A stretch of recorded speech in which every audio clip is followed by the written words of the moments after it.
Bitcoin Ordinals making it on CNBC. Bitcoin breaking 45K. This is the first time since April of 2022. We'll talk about some New Year's recaps, maybe some of the highlights we went on throughout the year, and I will introduce them in just a minute. But we do have some special guests, the Block Runner podcast. This show is on X and YouTube. Feel free to share it on either. Helps us out a lot. Hit that like button, hit that repost button. Whatever you can do to support means a lot. This show is also brought to you by Ninja Alerts, who just announced that the mint date for January 16th, 10 a.m. Eastern Time on Magic Eden. If you're not aware, if you haven't seen it on your timeline yet, it's actually already featured as a Launchpad partner with Magic Eden on the site. We're going to be looking at that in just a few minutes.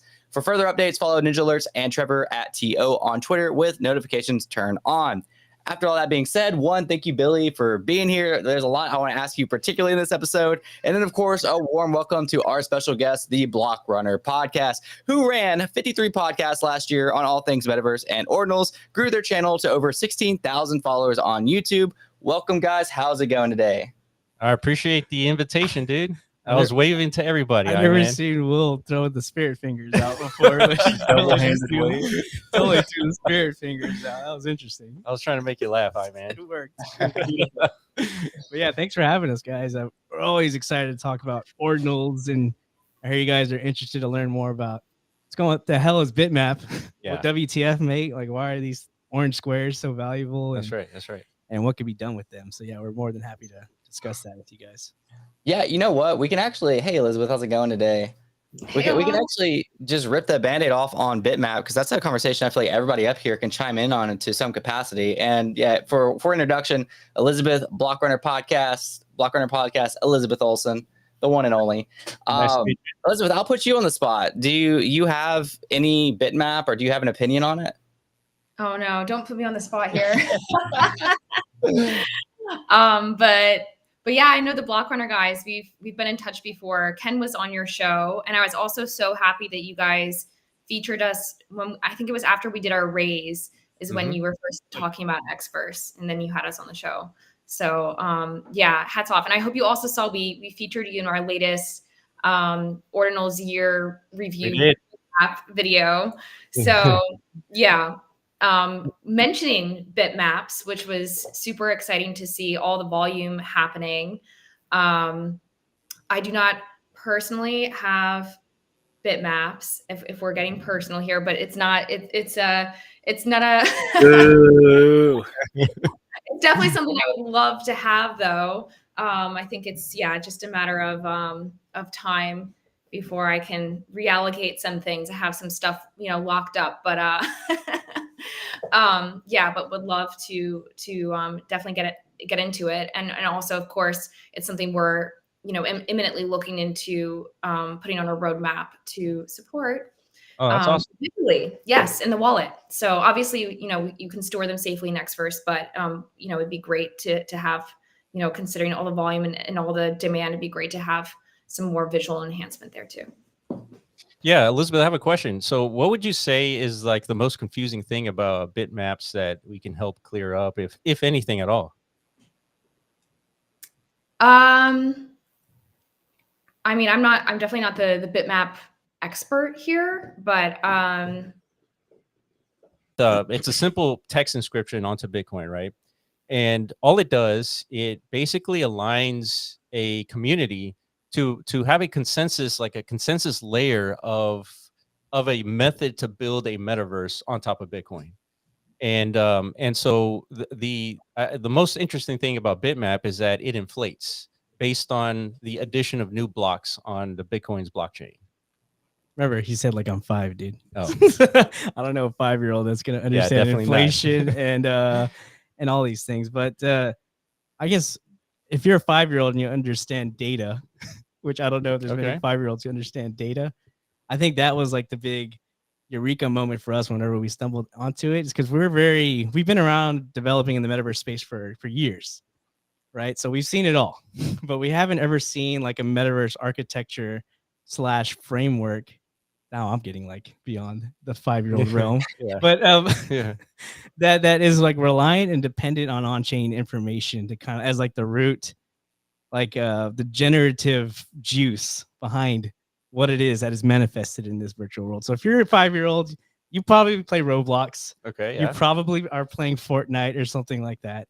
Think of that, but these worlds that you exist in are not arbitrary. They don't just manifest out of thin air. They are manifested dependent on the information that exists on the blockchain, right? And that's what a bitmap represents.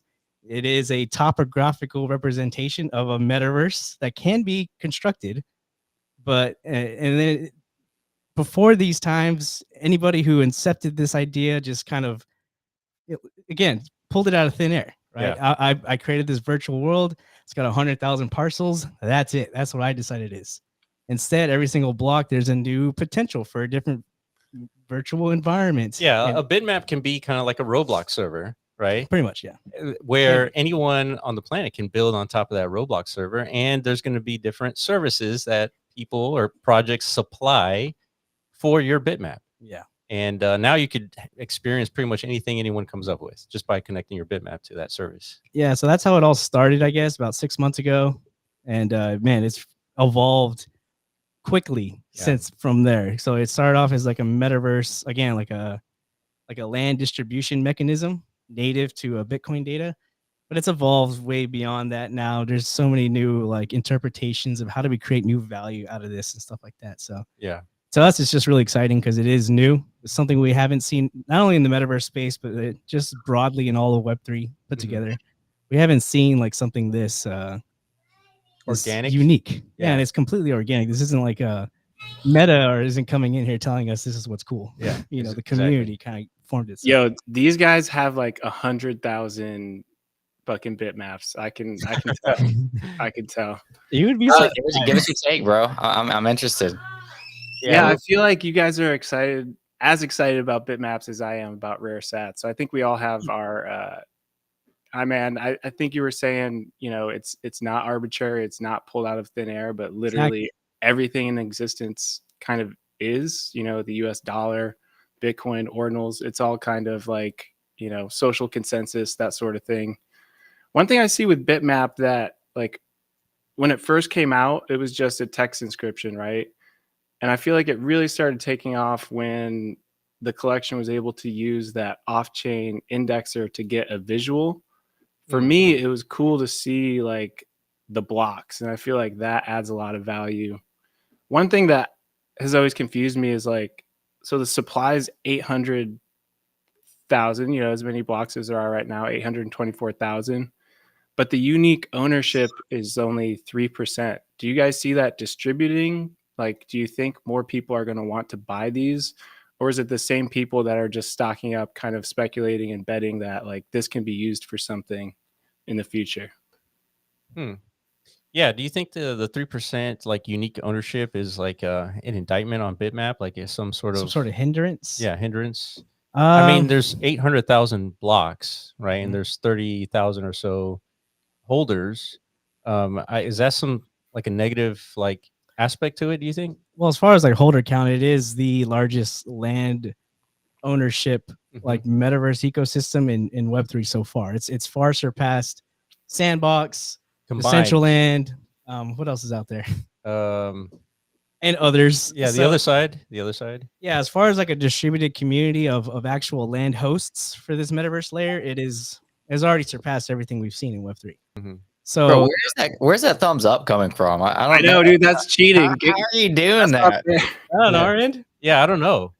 Yeah, it's not on our end, unless like maybe people are liking the video or something. I don't know, or maybe that's a sign they should like the video. But yeah, I had never seen that before. These guys are experts, man. They are. So not to derail us, but I would love to get a group shot, as I always post whenever I come on the banter show, of all of us little fun thumbs up here. I don't know if that's possible for me to get everybody in the shot. Yeah. Can I do that? All right. Wait, let's try. What the heck? What? Okay. What? All right, you guys gotta knock that off. Firework? Oh, they got camera effects. That's not through the program. Yeah, it's our producer doing all that. Yeah, if you own like 100 bitmaps, it gets you these like special effects and pretty much anything you do.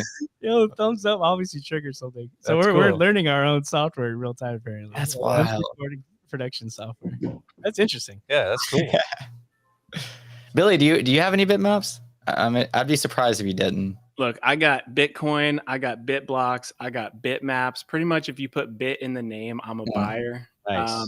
Not as many as, I feel like last year you were getting pulled in so many different directions.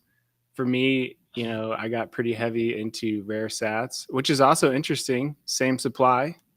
I'd be really curious. It's harder to pull this kind of data, but I'd be curious to see the unique ownership of uncommon sats. I'm sure it's highly concentrated in kind of early adopters, people that were hoarding supply, saying people don't really understand this yet. That's the asymmetric upside. Same thing with Bitcoin. I always try and keep an open mind. Like if I see like contrarian, it's just like out of curiosity and just like talking through ideas. But like everyone I interact with on a daily IRL basis, like they might want Bitcoin just because it's going up or something like that, but they don't really understand it. So it's just another kind of meta protocol on Bitcoin that has a really strong community, is putting up insane numbers, and just something that you can't really ignore. I mean, how many people use like the US banking system and all these like payment apps, but don't really understand that it's not being settled for 3 weeks? People don't necessarily have to understand something to just kind of get exposure and kind of ape in. But yeah, the uncommon thing is interesting.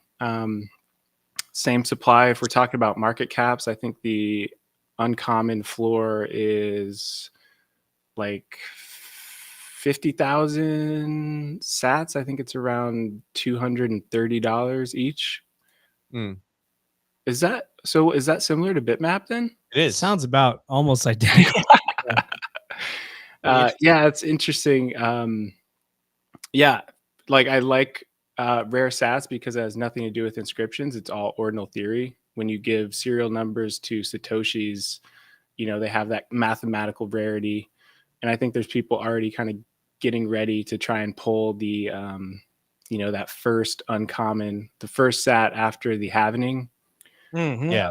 We don't even know like what that could go for price discovery. But Yeah, man, I'll just say like, I think, anything you predict, just like add a 10x to it. Like shit's just going insane. I kept an open mind to like the tap protocol. I just blindly aped a bunch of tokens there, and that did really well. I think people just I saw a tweet earlier. It was like, before you buy something, ask yourself, would an idiot buy this? And if the answer is yes, then go forth with it. So I think that's an interesting mentality, because like the middle curve people are just getting dusted, while the other ends of the bell are just Hey Billy, I have a question. So have you really looked into like what is it about uncommon sats and like rare sats that you see a lot of value? Like what is it about them that where you see value from? Like what would you point to? Yeah, I think my favorite thing is that it's strictly native to Bitcoin, where it's not like a layer on top of it. It's literally in like the first page of the ordinal theory handbook. When you order Satoshis from the beginning to the end of time, you don't have to do much else to that. You don't need off-chain indexers and that sort of thing. I feel like Casey put a very clear, the Rodamore rarity index is very clear on like just defining. I think there's like six basic types. You have common, uncommon, rare, epic, mythic. It's simple. I'm a simple kind of guy. Bitcoin pizza though. That's kind of. Well, yeah. So that goes into sorry, man. That goes into the special and whatever you want to call them. I still think those sats are pretty badass. But obviously, when you keep adding things like black uncommons, the supply starts to get like pretty rambunctious, which is great, because if people are going to be inscribing, into eternity, they're going to need a lot of Satoshis to attach that data to. As you guys can see, how much do bitmaps go for when they are attached to an uncommon? Let me ask you. Oh yeah, I think like $600 or $700 at least. But So it's double the valuation then. yeah, well, at least, but Yeah. it's extremely rare to find a bitmap on a rare sat. And if you did do that, you were able to do that before the blockout. Because if you try to do that now, you're going to get beat by a bot, and you're just wasting a bunch of money. Yeah, no, the best play is secondary. Man, I was talking with someone in Miami who's doing some deep research, and they were talking about like 65,000 uncommons have been unearthed. Essentially, like a sat hunter has sequestered them and brought them to the available market. I think that's another, not that this is turning into like a rare sat bitmap debate or anything like that. But I found that interesting because the mathematical like supply is, 824,000 right now, but Right. there's probably only under 100,000 that you can actually buy, if that. And I think that's what allowed Bitmap to, kind of gain a lot of traction. You had like 100 or 800 plus thousand items that people could get exposure with and build that community. And that's super impressive. Yeah, Billy, the reason why I ask is because we've sort of made the parallel with what we thought was valuable about Bitmap with rare sats. So if you guys were following like all this like kind of play out, we made the discovery of this non-arbitrary aspect to Bitmap, and we sort of saw like a fork in the road, right? There was all of a sudden we were in existence with cryptocurrency on an arbitrary plane where basically every decision was arbitrary. Satoshi selecting 21 million, arbitrary, all these like arbitrary decisions, right? And then all of a sudden Ordinals came and Casey named every Satoshi, right? Gave it an ID. And so that sort of started like the basis of like basic every existence, right, in Ordinals, right? So you have like this naming infrastructure, and then after that came with rare sats. And so in the position of each of the rare sats where it was also non-arbitrary, and then after that was Bitmap, and Bitoshi saw that each block was its own district, and each parcel, each transaction within the block was its own parcel. So like this manifestation of a virtual environment was also non-arbitrary. It's based off the data of Bitcoin. And what was interesting is that now we have like this fork in the road. We have like the continuous existence of arbitrary selections with just like random coins being generated arbitrarily, and then we have this non-arbitrary aspect of like value generation. Yeah, which we call digital matter. Yeah. Yeah, we slapped an umbrella, like, I guess, what do you want to call this? Just an umbrella, like realization of what we've identified, I guess, is what is actually happening. Right. What is new that's originating native to Bitcoin in this ordinal space, and we call it digital matter theory because we're building this virtual existence layer with the metaverse, and Bitmap is helping a lot tremendously by providing a base layer standard for that to kind of manifest. But when it comes to building like digital virtual goods and stuff, there's no real tangible digital matter to kind of tinker with and introduce into that creation process. So Right. Yeah, now we have like something that's rooted in non-arbitrary existence to kind of pull from in that creation process. Right? Yeah, and the term digital matter, it was just a way to like identify this ability to discover patterns, right? We've had this innate ability to see patterns and things, and it's largely why we still exist.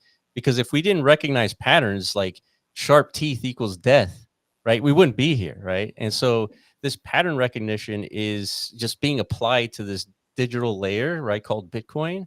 And now all of a sudden, all these like non-arbitrary like value, like rare sats and Bitmap, and then through this digital matter theory, we're able to generate non-arbitrary tokens, right? Fungible tokens that are non-arbitrary. So yeah, this just it's interesting how you see a lot of value in rare sats, and it's because of I think this non-arbitrary aspect to it. That's a good explanation. Yeah, does that make sense, Billy? Yeah, man, I'm into it. For sure. Yeah, for me, like you have ordinal theory, and then you have kind of meta protocols. I guess it would be built on top, but yeah, no, I mean, I feel the same way about BRC20, and then a lot of other, I think this is just the beginning. Bitcoin is the canvas. I think these protocols are the art. And I think it's just, we're in for a pretty crazy 2024. Yeah, we had Ordinals just casually dropped on CNBC this morning. Just I gotta like pull that up so we can. It's so nonchalant. It's like, well, the fees are high from Ordinals and inscriptions, and he just keeps going, like as if everyone knows exactly what he's talking about. Do you know who? I like never watch it, but he. Oh, sorry, hold on 1 second. It's gonna be an echo. My bad. I know he did a good job, honestly, at like somewhat explaining like how ordinals are a good thing. I'm gonna go ahead and play the clip just so people can be familiar with what we're talking about before we move on with this conversation. So I'm gonna pull it up and I'm gonna mute myself, or else it's gonna be kind of loud. Give me just a second. Sorry. Okay, there we go. Let me know if you guys can hear it. Bitcoin's transaction fees are also at a relative high since 2020. And that's because the demand for Bitcoin block space has actually gone up in the last year because of these things like inscriptions and ordinals, which is kind of happening on the crypto native side. But what it will effectively do is it is providing additional miner revenue and additional security for the long-term future of the Bitcoin blockchain. Bitcoin's transaction. You know what I love? Oh, I'm echoing. Now you're good. Sorry. I love how he doesn't even say Bitcoin NFTs, because that's something that I have to think about from a growth perspective. I think a lot about search engine optimization. I think a lot about, what are people Googling? How do we reach these new people? How do we not only, people are coming to us, right? But how do we bring experts to people? And so I've always kind of debated, okay, should we be ranking around Bitcoin NFT, or we should be ranking around inscription ordinals? And I love how he doesn't even mention NFTs. And I also noticed this trend, not just with this clip here, but also with the Sotheby's auction. So far, they've titled all of the auctions, and I actually was at Sotheby's prior to joining Xverse, and the way that they title, they're always super thoughtful about how we titled our sales, our auctions. And so I love that they're not even mentioning Bitcoin NFTs. It's very thoughtful, very, cerebral approach, which I appreciate. And I think it's really interesting how that is really the way that we are moving forward. We're not calling these Bitcoin NFTs, as we had to initially the first few months to really get people to wrap their heads around this concept. So that's something I'm bullish on, this little clip. That's a really good perspective, and it makes sense that you run growth at Xverse from looking at it from that view, that lens. But so yeah, you worked at Sotheby's? Yeah. What? Here in New York. Yeah. Yeah, I didn't know that either. So were you kind of involved with that whole Bitcoin shrooms connection? No, I was not involved. So it's interesting. I was at Sotheby's end of 2021 into 2022, right when they were launching. I joined right around when they were launching the Sotheby's metaverse that came out, and really building out their Web3 department. My focus was I was overseeing marketing for the luxury division out of the New York offices. So handbags, watches, jewels, books, manuscripts. And so actually one of my auctions was Constitution DAO. The Constitution, which then turned into the whole Constitution DAO effort to decentralize the Constitution. And there was protests outside the building. So crazy times, but that's really when I started to see all this excitement around Web3, and the market cap was going insane, 3 trillion. And I just got my MBA, and I was like, okay, how do I get involved? Because this is amazing. And a lot of the sales had digital twins tied to them, NFT digital twins, phygital. Nobody likes to use that word, but it was really exciting times. And it's so fun now to see this come full circle, which I always thought it would, because I've been in the luxury industry 7 years, and now getting to Web3, it's so cool to see. I always saw Bitcoin as the luxury chain, where everything, ultimately digital artifacts should live. And at Xverse, that's kind of what we were already starting to do with supporting NFTs on the layer 2. So that's why it made sense already to go with ordinals so early on. But yeah, it's been really fun. It's been full circle these past months for me. It's been insane this year, like to see like the node monks pop off, and then to see all these ETH homies get behind it, like big ass collectors like D's, Redbeard. I mean, I can't even name them. There's so many. They're just coming out of the woodwork. They set up an Xverse wallet. They used simple swap to go from ETH to Bitcoin, waited like 3 hours, and then they got exposure.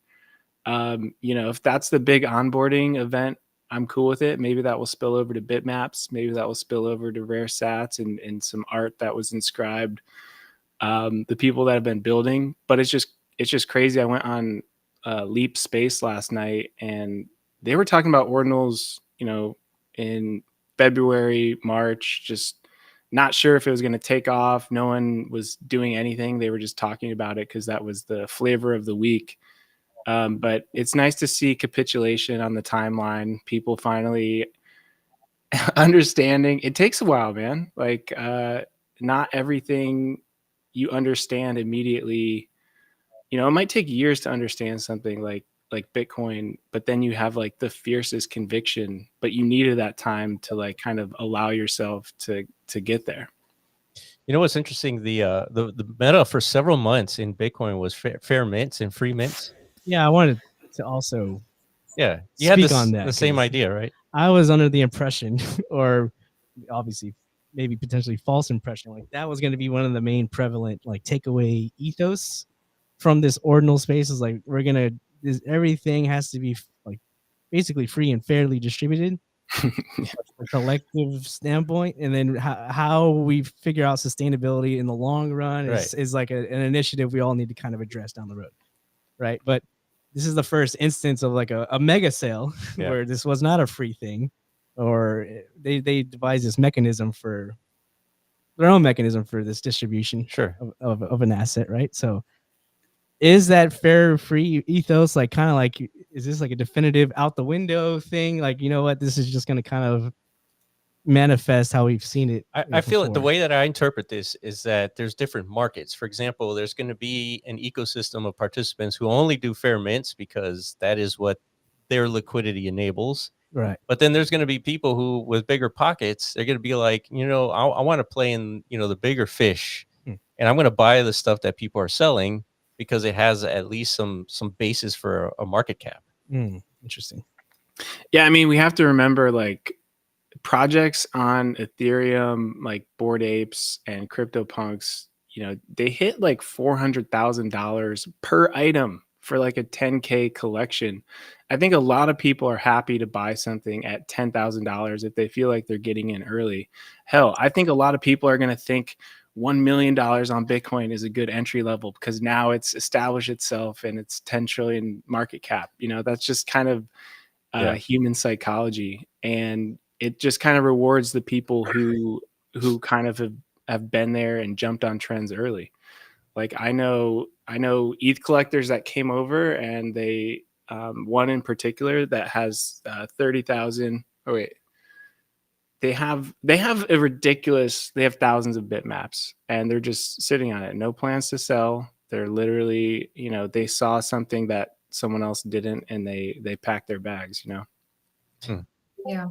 We're seeing something like, I know we announced on our recent year recap, we had about $30 million of institutional funding coming into the ecosystem. And I was on a space with Udi the other day, and, not all of this is public information, but he did publicly say that it's probably closer to 50 million. I feel like Udi would be in the know on that kind of thing. So, it's so exciting to see this kind of validation of everything that we've been working on and building over the past year. And for Xverse, even a year, well, really Ken, 2 years before that is when he started, having this vision of where the value and building would ultimately find itself, with all roads leading to Bitcoin. So yeah, it's been so exciting to see that. And pretty crazy too, because with Xverse, our funding round, like for Alliance DAO, they're one of our investors, and we went through the program, the accelerator program, and we were actually the very first Bitcoin company that they invested in and that completed the program. And same went for a lot of our investors. Actually, it was their first foray into Bitcoin. So it's super exciting to see that. And I think regarding institutional funding, the floodgates are going to just open up over this next year. So really bullish on institutional funding as well. Hey, Elizabeth. So I guess I don't know if you were involved in like the deep conversation with these investors, but I'm curious, like what the investors' take was on what was happening on Bitcoin, because by the time that you guys were invested in, I think you might have been one of the first like Bitcoin focused projects that got an investment. So I'm curious, like, did you had to like convince investors, or like what was it that allowed them to find conviction in what was happening in Ordinals so early on? Yeah, we were the first. I think the best thing about Ordinals is that people already saw what happened on other chains, and they saw the value that took off. So people were already familiar with NFTs, because interestingly, like digital artifacts on Bitcoin were already possible, and it already took place on the very first transaction on Bitcoin. So it's like this potential was already there, but all of that activity took off on other chains. So I think for investors, when they saw that would be possible, and that was really starting to be adopted, the conversation was just so much easier and smooth for us to continue. I will say I'm not focused on the investor conversations myself. So Okay. that's as far as I can, Yeah. as I'll take it on the chat here. But yeah, definitely it was something that accelerated the process for us. Guys, real quick, sorry, while we're halfway through, I want to point out, Billy was talking about small collections, are like these 10K collections hitting 400K. And, as I pointed out at the beginning of the video, like these are brought to you by Ninja Alerts. And I had an announcement to show. I just want to show that real quick while we're halfway through.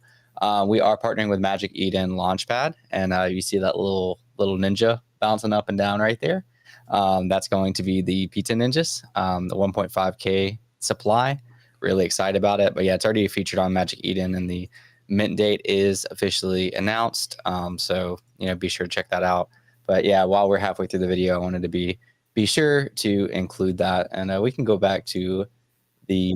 Wait, Chris, when is the mint date? I didn't see on the. I know you've sent an email out, but I didn't see on the. I can't see it. Yeah, let me. Yeah, it's January 16th at 10 a.m. Eastern time. Nice. Yep. And we'll trust me, we'll be all over your timeline, reminding you in really cool and unique ways during the next few weeks. So really looking forward to that. But yeah, anyways, I want to show that off, and we can get back to Bitmap. I know one of my friends that was like following me on YouTube was like, shout out to Chris and my other friend who we run a podcast together. And he has like, over $10,000 worth of bitmaps that he paid virtually nothing for. I bought 0. I was like talking about it, like, just like a lot of ordinals, it's like I was talking about these things in like February, March, April. And it was just like, I was almost like talking about it more than I was like being actionable. And now looking back, I'm just like, Bitcoin frogs are like, well, they're basically free, but like, even for the longest time, you get them for like what, $100, $200 a pop, probably cheaper than that, just sitting on the market for a while. And it's just like, looking back now, I'm just like, what was I doing? It's like, I was so excited about this stuff. It's just, for some reason, still was watching from the sidelines. I really feel like the people who have been following Ordinals Wallet from the beginning have literally just lined their pockets. Like if you just used ordinalswallet.com to list or buy like one thing, you got the Pixel Pepe airdrop, which is now like crazy floor. I just feel like everything they've kind of rushed to support, myself, like with my holders, I go through wallets a lot for airdrops, and I see what people are collecting, and there's almost like a type. Like I'll see 10 bitmaps in there, some Pixel Pepes, some track, tap tokens. And it's cool to see kind of the different cohorts and to see people and kind of what their behavior is up to. Some of these wallets have thousands of ordinals. Some just have like 30 30. But one thing I've noticed is there's not a lot with just like 3, man. You can't get involved and just stop at like, oh, I'm going to buy 3 things. You know, it really is fun to collect things on Bitcoin, to own something permanently, you know, embedded into everyone's node. It's just a really cool thing. And it's always cool when you feel validated, when other people start to, you know, kind of take notice. I never work in absolutes, you know, in my heart. Like I knew it was just a matter of when, not if, but you can never be 100% certain. So it's always nice to, you know, have the market kind of confirm what you believe to be true the entire time. Yeah, I think you said it best, Billy, because when we discovered Bitmap, there was only 300 inscriptions, and we did a video on it. And, you know, we did a video when it was 300 inscriptions. We could have minted thousands at the time, but we couldn't really know for sure if people were going to see what we saw in Bitmap. And so it was to our surprise that after that video, it was like at, you know, 10,000 or 15,000 inscriptions the next day. And so so that validation did do a lot to, you know, just to confirm the conviction that we originally had. But I mean, we could have taken advantage, and, you know, we just didn't, just because we wanted other people to like see what we saw. So by the time you went to inscribe, there were only 790,000 left to inscribe. Damn, that's Yeah. What's do you have a favorite block, or do you get into the visuals? Are you like, oh, this is dope, this has like one giant payment block? Or yeah, what's your take on that? Interesting, I guess, from our perspective, because we're developing an operating system that's going to kind of layer above Bitmap. Yeah. That kind of, we have a lot of different verticals of where that operating system can kind of like tap into, as far as how do we create new additional valuable features for Bitmap owners and such.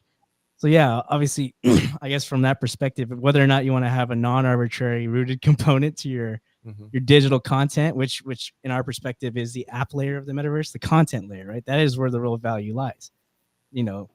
And you could construct these pieces of content rooted in non-arbitrary information. So under that thesis, you would assume a block that has a much more robust pool of data to pull from would have more potential. Theoretically, right? This is still in development. The content layer is, you're flooding my bags with like 3 transactions. What are you doing? I mean, there's another side. There's another side to that. If you only have 3 transactions, that means that your virtual space is significantly larger than someone with 3,000 transactions.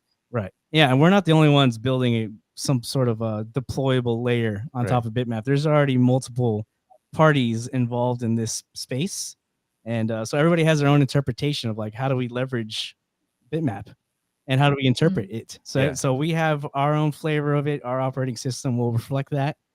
We have recursive IO over there. We got inscribe.space working on their own interpretation. So it's manifested in many different ways. So yeah, where the value is ultimately going to be discovered is, again, it's that invisible hand, right? That free market dynamic.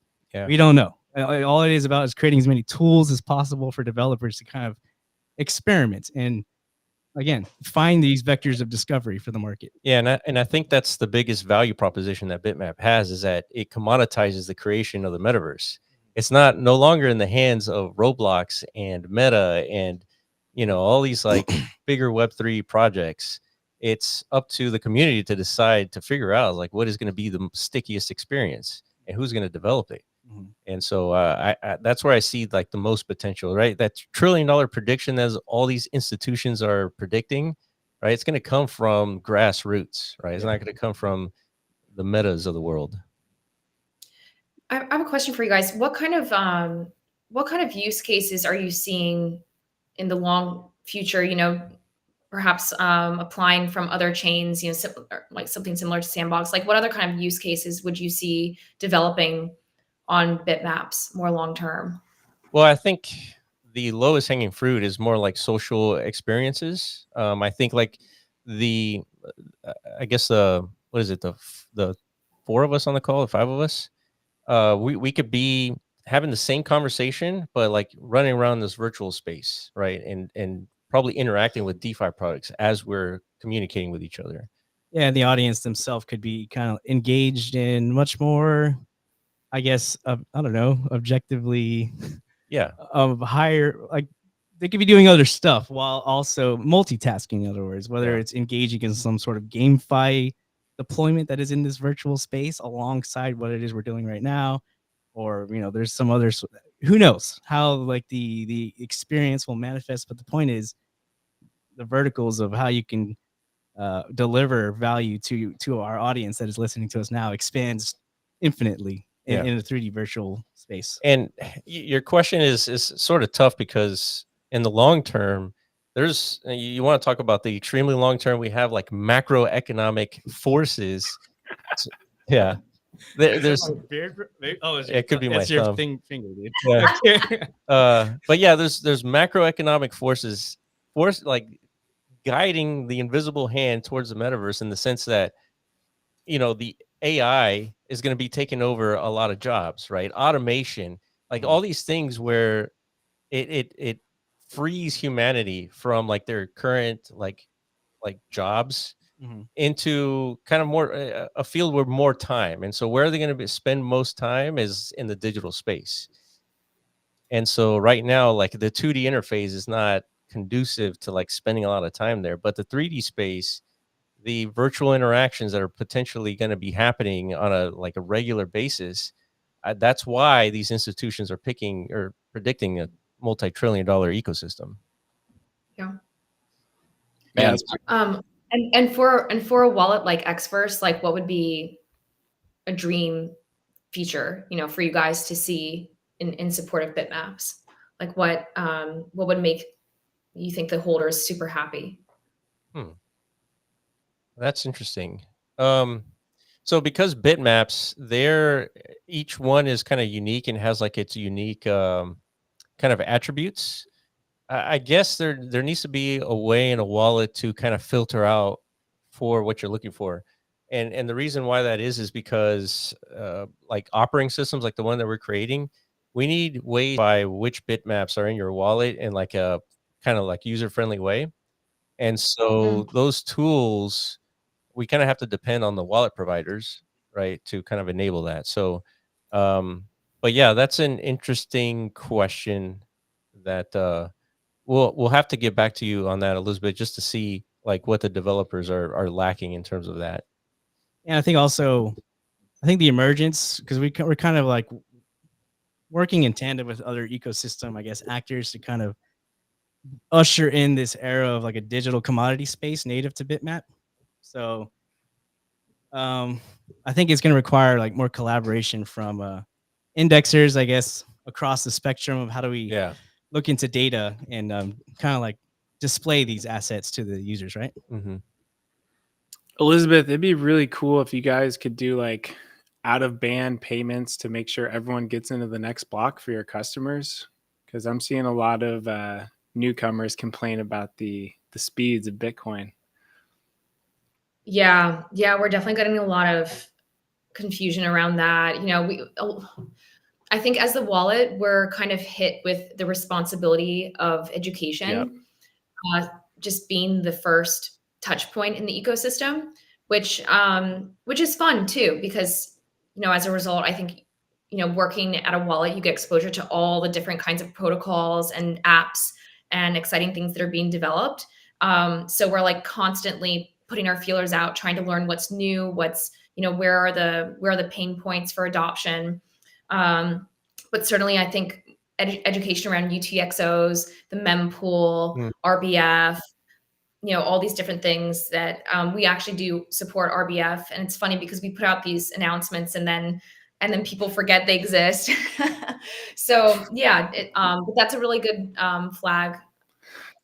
Billy. I mean, it was kind of a joke. Obviously, you can't speed up every transaction. If there's anything we could ever do to, it is interesting though, because I've seen particularly D's. He's waiting 3 hours for a transaction.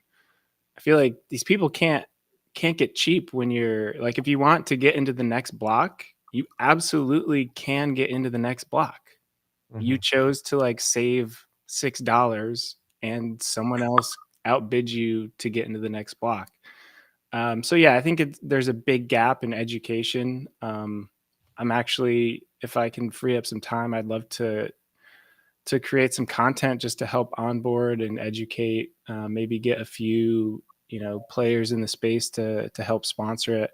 I've been running a media company for over a decade. I'd love to, even task some things out, but it's just hard. Like, every day someone's like, hey, where's a good place to just get started? They don't want to read the entire Ordinals handbook. I'm sorry. They should, and they'd be better off for it. But they see like anything that looks like GitHub, they're like, their brain just starts to melt. So it needs to be delivered in kind of like large motion design, kinetic typography, step by step, super basic ABC 1, 2, 3 type of shit. And I haven't really seen that. There's no like one-stop shop like, oh, go to onboardtoordinals.com and just keep scrolling until you know exactly, what you're doing. So I think something like that could be a huge resource. Because like that's actually people I love to make something on my growth roadmap is I would love to have like an X-Verse Academy and have sort of like a WikiHow pages. We have our blog. We also have our help desk articles, but I'd love something that's more like streamlined and catered towards mainstream, newcomers who just needs kind of like WikiHow process of like, here's a really simple video, exactly kind of what you're describing, and easy steps for each, how do I buy my first ordinal? How do I mint my first BRC20 token and these kinds of different things. But, the ecosystem is still so nascent and everything keeps changing. And I find that even myself, like I'm constantly updating all of our articles because things are, all of a sudden we have one-step transfers for BRC20 tokens. So instead of having to create the transfer inscription, now it's just like, just do it in one step. So I'm like going through and trying to make sure that everything is up to date always with the new features and things that are coming out. So I think once we find ourselves in a more stable position and can like start investing in content that's more evergreen, that will probably make more sense to like start really investing there. And already I think 2024 is going to be when we start to see like the masses come in, like the millions of people, with the halvening, the ETF. So yeah, but definitely on my radar at X-Verse for sure. I made some of those videos like how to buy ordinals and BRC20s for the ninjas, and I posted them on YouTube back in like March, and they seemed helpful for people. And I'll tell you, as somebody who did evergreen content last cycle, like people love that. Like they love the basics of like, this is how I did a couple of like how to, which nobody even uses this anymore, but last cycle they cared about it. But I did a couple on like how to like move around Trust Wallet, and just like do different things with Trust Wallet, and like YouTube like ate that up. Like they love, because it's like, they are starting from scratch. And I think Billy's would probably be even like higher level than that. Like you said, like digging into GitHubs, like I don't even I don't have the time to like dig through GitHubs and understand a lot of the details. So I think that content would be, unless I'm like making content on it, because then I have to dig into it and understand it, which is in my case what happens a lot. I will say what was fun and surprisingly kept my retention was, I don't know if y'all saw, but somebody like just straight up read Casey's last GitHub post with like dramatic background music and very emphatic on the reading. And it was very good. It was only like a 6-minute listen, and he read the whole thing. And I was like, I learned a lot from that. Like I learned how like adamant Casey was about like Ocean Mining Pool being ridiculous, trying to censor ordinals, and like how like dumb that makes like Bitcoin look, essentially, if they're saying they can like censor it's stuff I already understood. But it was like, for hearing it from Casey's perspective, and it being as simple as somebody reading his blog post for me, I don't know why that was so helpful. But if you haven't watched that, I say go watch it. I don't even remember who posted it or anything about that, but it was very good. It was Begin. That's his tag on Twitter. Did you watch it, Billy?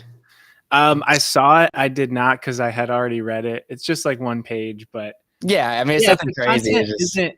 if the content isn't like in a digestible form, it may as well not exist. And that's the sad state of where we are in society with social media, with attention spans, with this next generation. I mean, the rise of TikTok and the short form like content, people alt tabbing, like multitasking their entire day.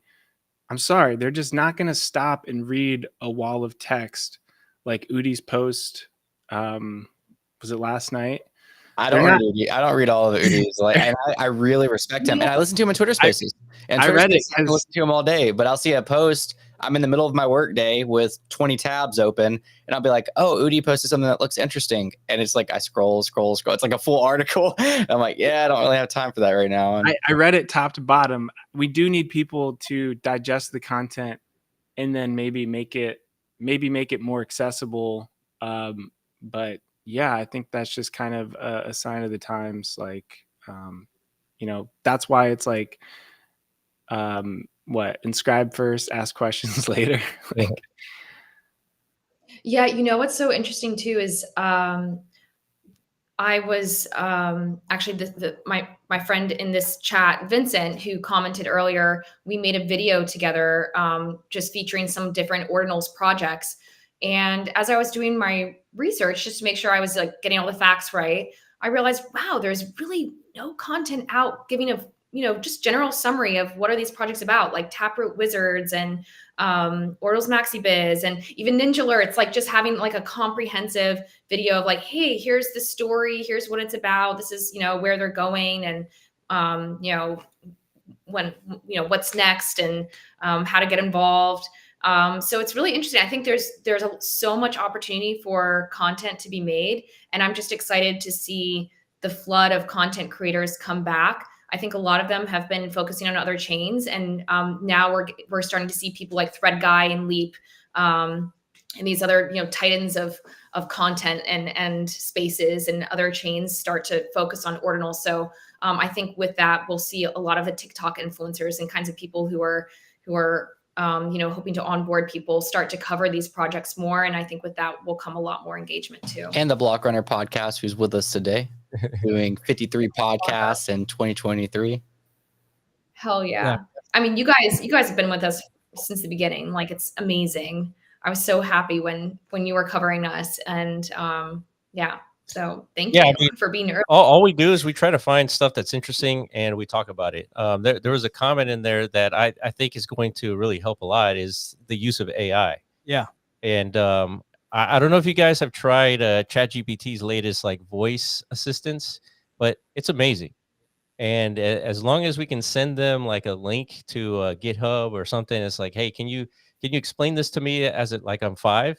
And they might do like a pretty solid job of explaining stuff without having to like, unleash the human population on explaining stuff. And it's really important if you're already like in the space of content creation to just like flood the internet with as much content that is like your own, unique to yourself as much as possible, because the AI future is inevitable, and we will be able to kind of like package ourselves into like personalized versions of what it is we are as people and the information we know. Yeah. And if we could build like aggregated data sets of like information, specific, like you said, Ordinals, we could easily package all that information, everything about every single project into a very, curated knowledge base that a personalized AI could kind of like tap into. So now a block runner representation of ourselves. Yeah. That is, reading from that database of stored information can now reliably disseminate all the information to any user. So for Xverse, any company like yourself, you're going to have to do this down the line for sure. Yeah. That's a really good point. Yeah. The Butoshi just created this sort of chat GPT for Ordinals. I don't know, which is out. So I actually haven't had a chance to use it yet. I was just catching up from everything after being out on holiday, but I'm super excited. I did see that when they Googled something about a wallet, Xverse came up. So I was like, yes, okay, check. But it's cool to see a lot of developments like that. So I think efforts are already being made around like more educational things. And that's so Web3 right now. Web3 workers, people who are interested in Web3, whenever I talk to people, it's like, oh, instead of let me Google this, it's, hey, let me chat GPT this. So I think that's something that's native and that people are going to feel familiar with. And hopefully ChatGPT itself will also get up to speed on ordinals. It's like useless right now. It really is. I think that it's going to stick with us, but really, I mean, anything blockchain related, it kind of struggles with, honestly, but I know it's going to get there. Elizabeth, I minted something the other day that only integrated with Xverse. I couldn't use another wallet. So shout out to you guys. It was a CRBC20 or CRBRC20, the punks. Are you guys familiar with CRBRC20s? I'm really not. I was just like, these look cool, and I'm trying to grasp everything. I don't know, Billy, you're shaking your head. What do you know? Do you know anything about them? You're muted. Yeah. So essentially, with the latest push of Ord, you can define the meta protocol on chain, which is pretty cool. And people are saying, hey, instead of just inscribing JSON, which then gets indexed, you can now put that information directly on chain in the attributes, the metadata, and then define whatever meta protocol it is. It's pretty cool. I haven't dabbled too much. Been a pretty busy end of the year. I feel like all my time has been committed to BitBlocks, which was a lot of fun and a great way to ring out the end of the year. Just a open, free, anyone can participate, inscribe. I think it was worth the 250 support tickets in Discord. It's been a lot of fun and a lot of people's first ordinal. And I feel like the community was just kind of hungry for just something that was art, something that was fun, something that was low cost. And I'm glad the code could handle pivoting to such a large collection and still have each piece be pretty unique. So that was a lot of fun. Yeah, man. On our next podcast next week, I'd love to have a whole like segment on it. I actually had it for last week, but your Twitter account got hacked. We even talked about that today. And of course, you didn't have your account access or anything like that. Which, by the way, it also your account got hacked, and then Eli Herf, who's sometimes on our show, tried to like speak out about it, and he got blocked by the hacker of your account, and it kicked him out of our group. So full circle. Eli's not here tonight. He's not in the group right now. Yeah. So it's looking like this individual try harder who is suspected to be like 14 years old. They've fished over $18 million this year. Pretty insane, because it's all on chain. But yeah, it was a pretty sophisticated attack. Someone essentially looked up my AT&T account in Atlanta the 29th, shared that information with someone. So clearly like an inside job at AT&T. And then the very next day in San Francisco, someone comes in before closing, and is able to bypass these pretty critical security steps. Once again, sounds like they had, just kind of internal, collaboration. I was just watching a show with my wife. I saw the email that my password had been changed, and I immediately hit Discord and Twitter and told everyone, like, get ready because there's about to be some links posted and I'm not in control of the account. One thing that's crazy, man, is like, that's terrifying. My Twitter account is 12 years old. I had like my phone number attached at some point, but didn't even realize it. You never really use it unless there's like an incident, right? So immediately I realized it was a SIM swap attack. I was like, fuck, this sucks. And the attackers also knew that Twitter employees wouldn't physically be in the office for 48 to 72 hours. So usually those get shut down within 1 to 3 hours, and you can actually like find the right people to escalate it and get it shut down. But I had to watch for 48 hours all my alt Twitter accounts every 20 minutes, I would report the links as spam to try and nuke the engagement. But the attacker was doing it themselves. They pretended I was dropping something on Arbitrum, which I would never do. And luckily, most people were like, oh, he's hacked, and just kind of blocked me. But yeah, it was pretty terrifying. I talked to Leo, who was SIM swapped earlier last year. So was Jack Butcher. So was Artblocks was taken over. Even the NodeMonks Discord was just hacked, last month. Look, there's a lot of attention on Ordinals, a lot of attention on Bitcoin. I think we should all go into 2024 kind of rebuffing our security. I got some physical 2FA devices, which, I should have had. Just kind of know where you're vulnerable and just kind of plan your security, because, in crypto, people are so eager, to jump into something. They'll click on a link, go to a website, connect their wallet, and sign a transaction approving all their assets to be drained without even thinking, and then be like, wait, what did I just do? So it's kind of a crazy, sophisticated attack, because the attacker doesn't steal anything. Like, they social engineer people to give up their assets.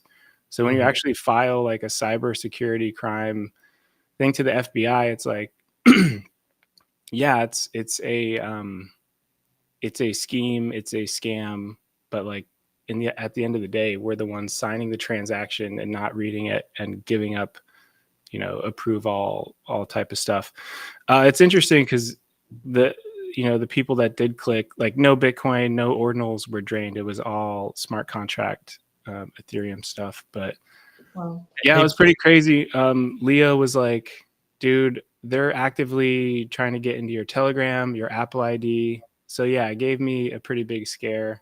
What did AT&T say though? Like, when you contacted them? So their fraud department is still not online from the holiday. So I filed a report. It's going to be a police report and then kind of further stuff. But I don't think they come back until tomorrow. And then I just want to ask them, like, hey, why did you program my phone number to a stranger's device? Like, how does that even happen? There's like, I'm on an account with like my father-in-law, so I doubt they had his identification scanned like physically. So I have to assume it was just kind of like an inside job. But it was crazy. I was super stressed. I felt super embarrassed, guilty. I started having these cluster headaches that I used to get years and years ago that are just like, they're called suicide headaches. They're just like, yeah, it was New Year's Eve from hell. And I'm just glad I just got it back yesterday afternoon. Yeah, it was pretty crazy. But we're here, we're stronger. Yeah. I'm glad you made it, man. Made it through that. That's crazy. I was alone and got locked out of my house on New Year's Eve, but that's not nearly as bad as some of the DMs to the scammer were pretty fucking funny. I'm gonna send some rare sats to the best ones so far. ZK is up there. Someone else had a good one. I think it was truth.sat. Yeah, it was kind of crazy, man. And this person is probably never going to get caught. I hope they do. But yeah, this is Wait, so did you have 2FA set up and then they were just able to get that information when they switch the SIM card? Yeah. Wow. And it's called a SIM swap attack, but really, it used to be like, hey, I have a new phone. Can you program my number to it? And they pretend that they're you. But like, imagine going to, a store and like trying to pretend you're someone else. Like, it seems like impossible, right? But somehow, it happens. So crazy. We're glad you're back with us, though. Thanks. It's good to be back. I realize I'm addicted to Twitter, and yeah, it was painful. Yeah, thank you for sharing, man. Yeah, no, I mean, again, like NodeMonks, bitmaps, the higher valuations these things go, the more attackers that are going to try and exploit. We haven't seen big wallet drainers on Bitcoin, but I'm sure they'll find a way. So yeah, it's a good, if you're just flippantly clicking on stuff on your phone, but you're like at the airport connecting to public Wi-Fi, Yeah, I think it's a good time to take a look at where you could be vulnerable and just, you know, protect your assets, get a hardware wallet and store your high priced, you know, stuff you're not going to sell, and just kind of move those like off of these hot wallets. Yeah.